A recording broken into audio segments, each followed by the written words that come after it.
जय हिंद दोस्तों, स्वागत है आपका एक बार फिर से मेरे YouTube channel supreme math by Rishi में। उम्मीद करता हूं कि आप सभी स्वस्थ होंगे। जैसा कि आपको पता है, आज हरियाणा में स्टेट का एग्जाम हुआ है। जितने भी मैथ के क्वेश्चन और रीजनिंग के क्वेश्चन पूछे गए थे, सभी का मैं सॉल्यूशन करवाता हूं। यहाँ पर चलिए शुरू करते हैं। एक क्वेश्चन पूछा गया था, 150 विद्यार्थियों द्वारा प्राप्त औसत अंक 35 थे और पास विद्यार्थियों का औसत अंक 39 है और फेल का 15 है औसत अंक। तो बताना था कि पास होने वाले विद्यार्थियों की संख्या क्या होगी। देखो, 150 विद्यार्थी थे टोटल। यहाँ पर हम लिख लेते हैं एक बार पास, और यहाँ पर लिख लेते हैं फेल। यहाँ पर इसको एलिगेशन से कर लेंगे, पास और फेल। पास का औसत कितना है, 39 है, और फेल का औसत कितना है, 15 है, और टोटल 150 का कितना औसत था, 35 था। तो यहाँ रख लेंगे बीच में 35। एलिगेशन का आपको पता ही होगा, यहाँ से माइनस कर देंगे इसको। 39 में से 35 गया 4, 35 में से 15 गया 20। इसको काटेंगे तो 4 एकम 4, 4 5 20, 5:1 में आ गया। यानी कि टोटल विद्यार्थी 150 है तो वो 5:1 में है। 5 और 1 6, क्वेश्चन में दे रखे हैं 150, 6 दूनी 12 और 6 5 30। एक यूनिट की वैल्यू कितनी आ गई, 25 है। तो पास कितने हैं, तो गुणा में इसको भी 25 कर देंगे, 25 5 125। तो ये आपका राइट आंसर हो जाएगा। ये क्वेश्चन ये पूछा गया था, √5 की पावर -5/2 गुणा में रूट की पावर माइनस कितना है, 3/2। देखो कैसे ज्ञात करेंगे, जब पावर माइनस में है प्लस में लेके आएंगे तो इसको ऐसे लिख लेंगे, √5 की पावर 5/2 मल्टीप्लाई, इसको भी ऐसे लिख लेंगे, पावर क्या हो जाएगी, प्लस में हो जाएगी 3/2, ऐसे लिख लेंगे।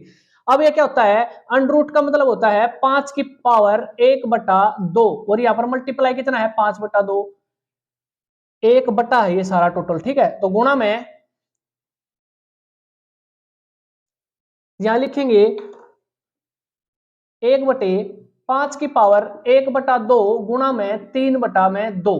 अब ये क्या हो जाएगा, 1/5 की पावर, इसको गुणा करेंगे तो हो जाएगा 5/4 मल्टीप्लाई 1/5 की पावर, ये गुणा करेंगे तो हो जाएगा 3/4। जब आपको पता है, जब बेस बराबर हो और मल्टीप्लाई हो तो पावर क्या होती है, जुड़ जाती है। तो ये हो जाएगा 1/5 की पावर 5/4 और 3/4, दोनों को जोड़ देंगे तो कितना आ जाएगा, 8/4, और 4 से काटेंगे तो 4 दूनी 8, यानी कि 5 की पावर 2। सीधा आंसर आ जाएगा 1/25। नेक्स्ट क्वेश्चन देखो, कोई धन चक्रवृद्धि ब्याज की दर से 15 साल में 2 गुना हो जाता है। एक से कितना हो गया, 2 गुना हो गया, यानी 2 की पावर 1 हो गया। कितने साल में, 15 साल में। तो बताना है 8 गुना। 8 गुना का मतलब होता है 2 की पावर 3 कितने साल में। देखो यहां से 2 की पावर 1 होने में कितना समय लगेगा उसे, 15 साल का, यानी 1 यूनिट की वैल्यू 15 है। तो 2 की पावर 3 होने में कितना समय लगेगा, इसे 15 से गुणा कर देंगे। 15 तिया 45, तो 45 वर्ष इसका राइट आंसर हो जाएगा।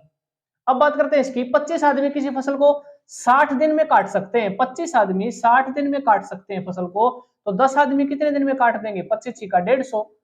सीधा राइट आंसर 150 दिन आ जाएगा।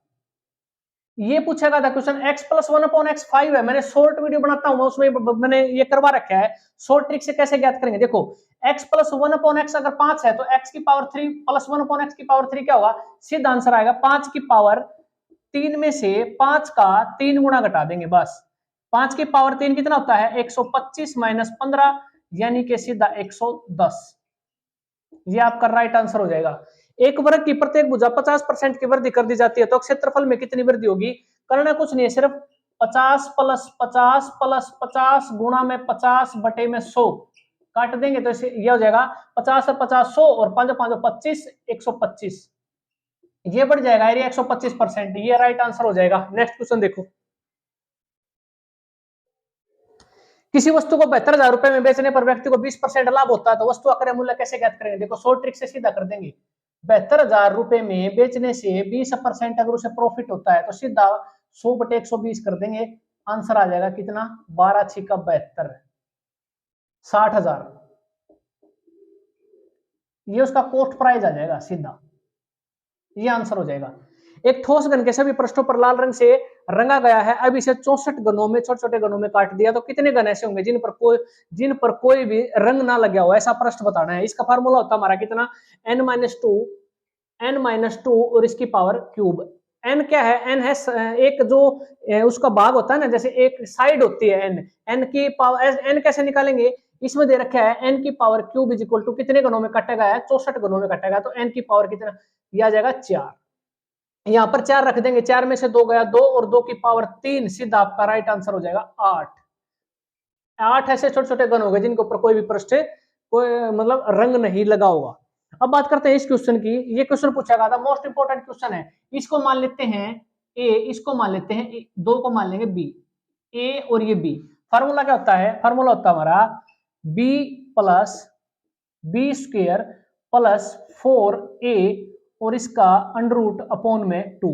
बी कितना है यहां पर देखो, मैंने बी मान रखा है 2 को, तो 2 प्लस बी स्क्वेयर मतलब 2 का स्क्वेयर 2 दूनी 4 प्लस 4 और ए कितना है? ए है 8, 8 चौका 32, 32 और 4 कितना 36, और 36 का अंडर रूट करेंगे तो कितना आ जाएगा 6, यानी कि 2 प्लस 6 अपॉन 2, 8 बटे 2, 2 से काटेंगे तो 4, 4 राइट आंसर हो जाएगा इसका।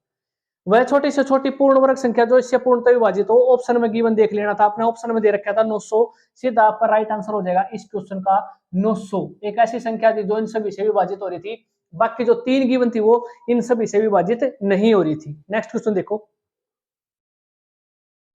ये रीजनिंग के क्वेश्चन पूछे गए थे।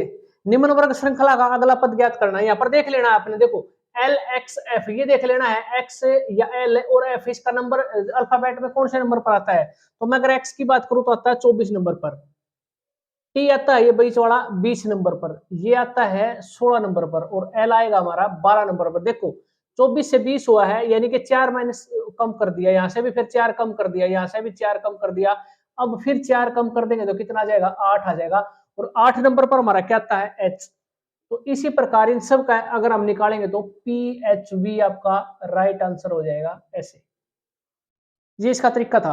यदि ए बी से 40 मीटर दूर है, देखो यहां पर है ए, ये दिशा होती है हमारी, ए जो है वो बी से 40 मीटर दक्षिण पश्चिम में है। अगर यहाँ पर ये बी है, यहाँ पर सेंटर में अगर बी है, तो ए जो है वो 40 मीटर दक्षिण पश्चिम में है, ये दक्षिण है और दक्षिण का ये पश्चिम हिस्सा है, तो यहाँ पर है ए 40 मीटर दूर। इसी प्रकार जो सी है वो बी से 40 मीटर दक्षिण पूर्व में है, दक्षिण पूर्व हो जाएगा ये हो जाएगा सी 40 मीटर। बताना क्या था, सी जो है वो ए से किस दिशा में है, ए से किस में है, पूर्व दिशा में है, तो राइट आंसर पूर्व आ जाएगा। किसी निश्चित भाषा में, बिल्कुल आसान क्वेश्चन, देखो दिक्कत वाली बात नहीं। देखो 786 का अर्थ है स्टडी वेरी हार्ड, 958 का हार्ड वर्क पे।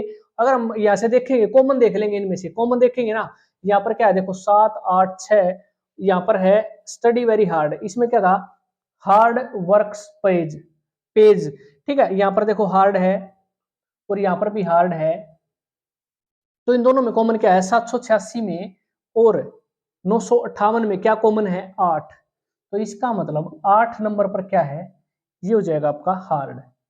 एक बात तो ये होगी।